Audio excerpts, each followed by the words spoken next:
Hello friends, good morning. I hope कि आप लोग अच्छे होंगे। तो जैसे कि हम लोग का अभी आईपीएस पीओ का प्री एग्ज़ाम हो गया है, तो अब हम लोग मेंस का प्रिपरेशन के लिए स्टार्ट हो जाएंगे। तो उसी का हम टू डू लिस्ट जो है वो आप लोग से शेयर कर रहे हैं कि किस तरह से टू डू लिस्ट होना चाहिए हमारा फॉर मेंस एग्ज़ाम के लिए। ठीक है, तो अभी हमारा एग्ज़ाम जो है मेंस का वो 26 नवंबर को होने वाला है।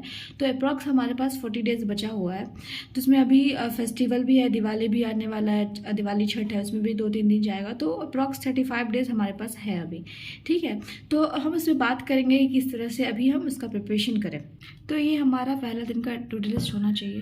तो इसमें पहले हमको फोकस क्या करना है कि हमको मतलब जो मेंस लेवल का जो मॉक होता है ना, उस मॉक को सॉल्व करना है। तो सॉल्व करना है तो इसको आप रेगुलर नहीं करना, आपको ये रेगुलर वाइज नहीं करना है। ये आपको 2 दिन पे 3 दिन पे एक मॉक देना है। इसीलिए मैं बोल रही हूँ 2 दिन 3 दिन पे एक मॉक देने के लिए, क्योंकि क्या होगा, रेगुलर करोगे तो मेंस लेवल का मॉक रहेगा तो आप इरिटेट हो जाओगे इस चीज़ से। क्योंकि होता है क्या कि मेंस का तो क्वेश्चन होता है कि आप उसमें बोलोगे कि हमको 25 क्वेश्चन सॉल्व कर लेना है।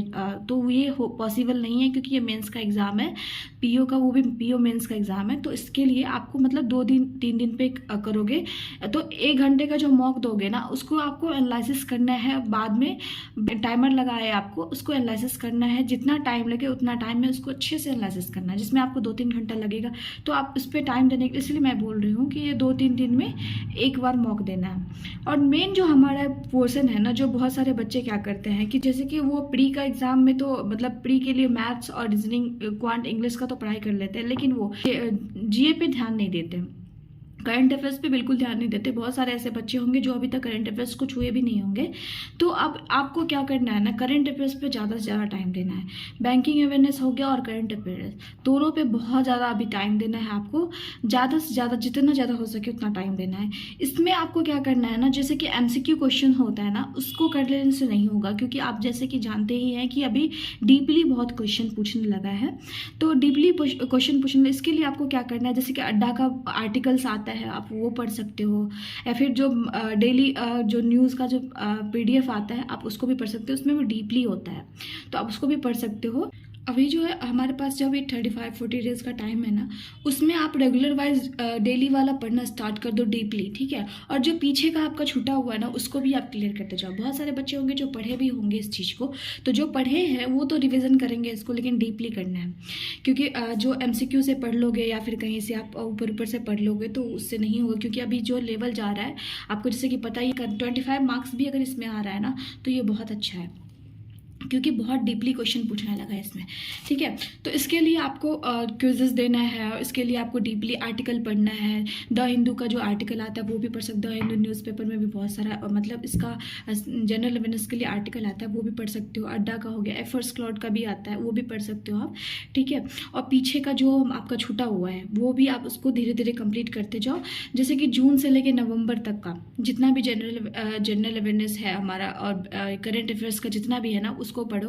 और बैंकिंग अवेयरनेस के लिए भी आपको मतलब अभी चैप्टर वाइज करके इसको बेसिक से क्लियर करना है। ये आपको मेंस में तो हेल्प करेगा ही, आपका इंटरव्यू में भी बहुत हेल्प करेगा। इसीलिए इस पे आपको ज़्यादा से ज़्यादा फोकस करना है, क्योंकि हमारा क्वांट रीजनिंग तो मैक्सिमम कंप्लीट हो ही गया रहता है। इसको आप बस ये मॉक देना है इसका, और मॉक से आपका क्लियर होगा। एनालिसिस जो करेंगे उस क्वेश्चन को, तो क्या होगा कि आपका जो है ना वो वहाँ पे कवर होता रहेगा।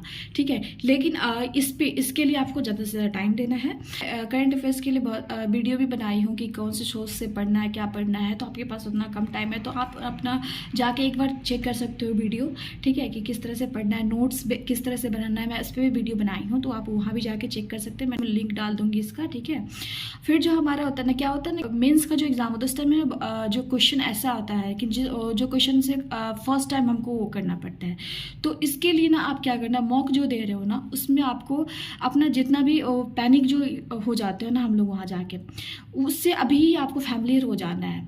इसी तरह से देना है आपको मॉक कि हम एग्ज़ाम दे रहे हैं। ठीक है, इससे आप क्या होगा ना कि जैसे कि आप बहुत सारा मॉक से आप यहाँ दे दोगे ना, तो वहाँ पे आपको इतना पैनिक फील नहीं होगा। इसीलिए आपको मॉक देना है यहाँ पे, और उसको अच्छे से एनालिसिस करना है। फर्स्ट टाइम तो टाइमर के साथ करना है, सेकेंड टाइम जब आप इसको एनालिसिस करोगे तो उसको अच्छे से एनालिसिस करना है। कोई टाइमर नहीं लगाना है, उसको बिना टाइमर का एनालिसिस करना है उस चीज़ को। फिर हमारा हो गया डिस्क्रिप्टिव। डिस्क्रिप्टिव पेपर के लिए आप बोलोगे तो मैं अलग से इसका वीडियो बना दूंगी कि किस तरह से डिस्क्रिप्टिव करना है, लेकिन आपको जैसे कि डिस्क्रिप्टिव का जो फॉर्मेट होता है ना, उसको आप अच्छे से रट लो या उसको फॉर्मेट देख लो किस तरह से होता है। सेम फॉर्मेट वहाँ पे आपको ये करना है, लेकिन जो लिखना होता है ना वहाँ पे, तो उसके लिए थोड़ा बहुत आपको टेंस का नॉलेज होना चाहिए कि किस तरह से लिखना है। तो टेंस को थोड़ा सा कवर कर लो अच्छे से कि किस तरह से वहाँ पे, क्योंकि हम हिंदी में तो अच्छे से लिख लेते हैं उस चीज़ को, लेकिन इंग्लिश में थोड़ा सा प्रॉब्लम हो जाती है। तो अगर टेंस आपका कवर रहेगा अच्छे से तो आप वहाँ पे लिख लोगे अच्छे से, ठीक है। और फिर इसके लिए हम आप बोलोगे कि जैसे कि पजल है, रीजनिंग है और क्वांट सेक्शन के लिए कुछ अलग से पढ़ना है या फिर मॉक देना है। इसके लिए आपको ना पजल के लिए मतलब क्या कर लो, रीजनिंग के लिए 4 वेरिएबल वाला जो पजल होता है ना, उसको ना दिन में 3-4 पजल किया करो 4 वेरिएबल वाला, उसको देख लो एक बार।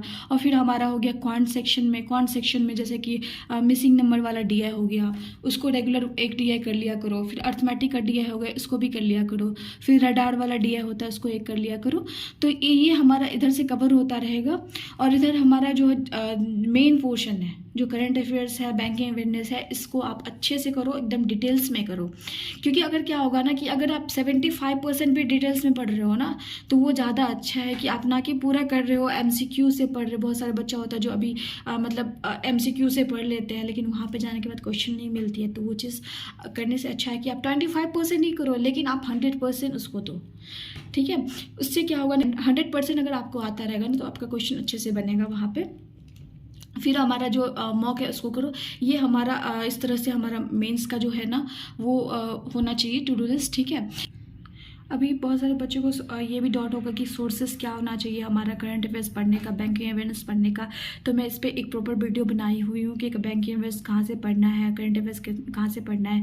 जैसे कि अभिजीत मिश्रा सर हैं, वो पढ़ाते हैं। तो आपको अभी आपके पास इतना टाइम नहीं है कि आप डेली पढ़ोगे, लेकिन मैं उसका जो PDF है मैं अपने टेलीग्राम चैनल पर रेगुलर डालती हूँ डेली वाइज। उसमें डीपली होती है वो न्यूज़, जो आप अलग अलग जगह जाके जो आप ये करोगे तो आपको ज़्यादा टाइम जाएगा। उसमें एक PDF में सारा डिटेल्स में होती है, तो वहाँ से आप अच्छे से उसको कवर कर सकते हो डेली वाइज, ठीक है। और फिर हमारा जो हो गया बैंकिंग अवेयरनेस के लिए, बैंकिंग अवेयरनेस के लिए बहुत सारे टीचर हैं। आप जैसे अभिजीत मिश्रा सर भी पढ़ाते हैं और भी टीचर्स सब हैं, तो वहाँ जाके मैं वीडियो में मेंशन की हूँ इस चीज़ को कि बैंकिंग अवेयरनेस कहाँ से पढ़ना है। फिर हो गया हमारा जो पजल के लिए, ठीक है।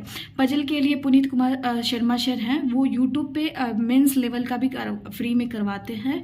वहाँ से जाके 4 वेरिएबल वाला पजल हो गया, फिर जितना भी मेंस का है वो करवाते हैं। वहाँ से जाके आप कर सकते हो, प्रैक्टिस करवाते हैं, मॉक पेपर भी सॉल्व करवाते हैं इसका, वो वहाँ से जाके आप उसको कर सकते हो, ठीक है। फिर क्वांट सेक्शन के लिए अरुण सिंह रावत सर हैं, वहाँ से आप उनका भी वो करवाते हैं, वो अर्थमेटिक सब करवाते हैं वो मेंस लेवल का, फिर यूट्यूब पे। तो वहाँ फ्री में आपको ये चीज़ मिल जाएगा, वहाँ से आप कर सकते हो। आपको पैनिक बिल्कुल भी नहीं होना। आपके पास 35 या 40 डेज़ है, तो आप अच्छे से इसको अभी करो। आप मॉक दो, मॉक से आप फैमिलियर हो जाओगे। अभी यहाँ जितना भी आप यहाँ पे अभी 15-20 मॉक दोगे ना, उससे आपका फैमिलियर हो जाओगे। तो क्या होगा ना कि आप जो होता है कि बच्चा वहाँ पे बहुत सारा मतलब क्वेश्चन ऐसा लेंदी क्वेश्चन देख के थोड़ा सा घबरा जाता है, तो वहाँ पे जो भी क्वेश्चन आता रहता है उससे भी हमारा जो क्वेश्चन हम कर भी सकते हैं ना वो भी नहीं कर पाते हैं। तो इसीलिए आपको अभी क्या करना है, इसी तरह से मॉक देना है कि आप एग्ज़ाम दे रहे हो। मैं फिर से बोल रही हूँ कि मॉक आप उस तरह से दो कि आप एग्ज़ाम दे रहे हो, लेकिन फर्स्ट टाइम टाइमर के साथ करो, सेकेंड टाइम आपको बस वही बिना टाइमर का करना है। आप अच्छे से करो। All the best. I hope कि आपको ये बहुत हेल्पफुल होगा। इसी तरह से आप प्रिपरेशन करो। Thank you so much for watching. अगर आप वीडियो अच्छा लगा हो तो प्लीज़ लाइक कर दीजिएगा और चैनल को सब्सक्राइब कर दीजिएगा।